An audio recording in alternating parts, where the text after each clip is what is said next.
ચુનીલાલ ગુરુદેવને ઊંડાણથી સાંભળી રહ્યો હતો. મૂંઝવણની વાસ્તવિકતા પ્રત્યે ઈશારો કરીને ગુરુદેવની વાણીએ વિરામ લીધો હતો અને એ જ સમયે ચુનીલાલની નજર ઢળી હતી.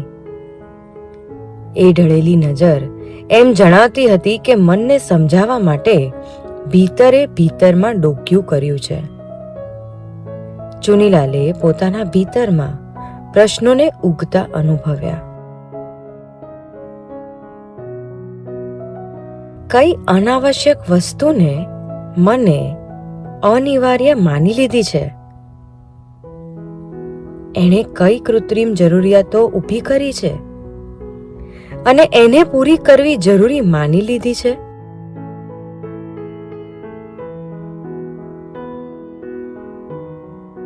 અનાયસ એના ભીતરમાં ગુરુદેવનું વચન પડઘાયું. સંસાર એટલે સ્વાર્થ અને સ્વાર્થ એટલે તળિયા વિનાની ડોલ. એને થયું કે સ્વજનોની અપેક્ષાઓનો અંત નથી. એમાં ખોટું શું છે? સ્વજનોએ મને પોતીકો માન્યો છે અને પોતિકા પાસેથી અપેક્ષા રહે એ પોતિકાપણાની સ્વાભાવિકતા છે. ફરી ચુનીલાલને પ્રશ્ન થયો, મેં સ્વજનોમાં પોતિકાપણું નથી કર્યું? એમની અપેક્ષાઓને સંતોષીને મેં અજાણપણે એ પોતિકાપણાને નથી પોષ્યું? તો શું એ પોતિકાપણું અત્યારે મૂંઝાય છે? દેખાવમાં આ પ્રશ્નો હતા, પણ વાસ્તવમાં દૂધનું દૂધ અને પાણીનું પાણી થઈ રહ્યું હતું. એને ઓળખાયું કે અન્યથી અપેક્ષાઓને આગળ કરી મૂંઝવણ ઊભી કરનાર પોતાપણું છે.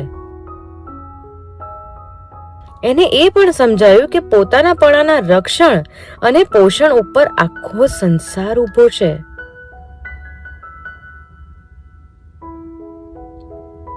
સમગ્ર વિચારણાના નિષ્કર્ષ સ્વરૂપે જ્યારે ચુનીલાલની ઢળેલી આંખ ઉપર ઉઠી ત્યારે એ આંખ પોતાના પણાના પ્રભાવ વિનાની નિર્મળ હતી.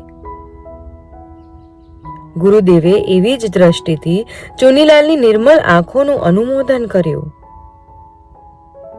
ગુરુદેવના આશીર્વાદ લઈને ચુનીલાલે ઘર તરફ પ્રયાણ કર્યું.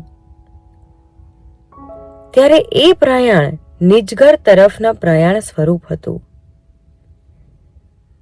વાદળ વિખેરાઈ ગયા પછીના સાફ આકાશ જેવી ચુનીલાલની અંતરંગ દશા હતી. અંદરમાં એક નિર્ણય લેવાઈ ચૂક્યો હતો અને પ્રત્યેક ડગ એ નિર્ણયમાં સમાતું હતું. ઘરે પહોંચ્યો ત્યારે ચુનીલાલ એકદમ સહજ હતો.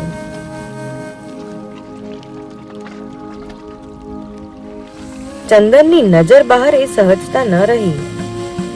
એના ભીતરે કહી દીધું, ગુરુદેવ પાસે જઈ આવ્યા લાગે છે. આખો દિવસ ચુનીલાલે નિર્ભરતા અનુભવી. નિર્ણય ઘૂંટાતો જતો હતો.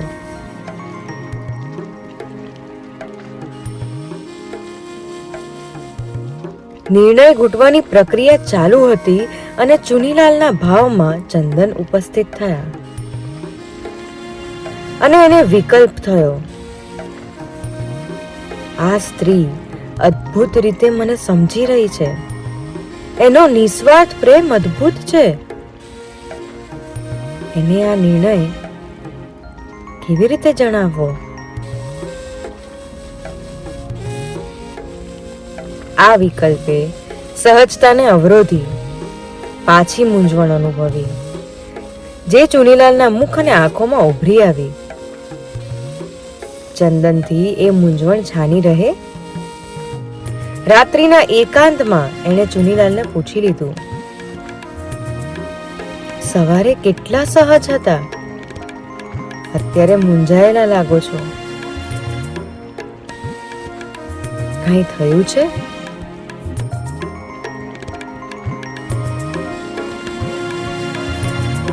જવાબ જાણીશું આવતા ગુરુવારે. ઓમ શ્રી સિદ્ધિ સુરેશ્વર સદગુરુ ક્યો નમઃ.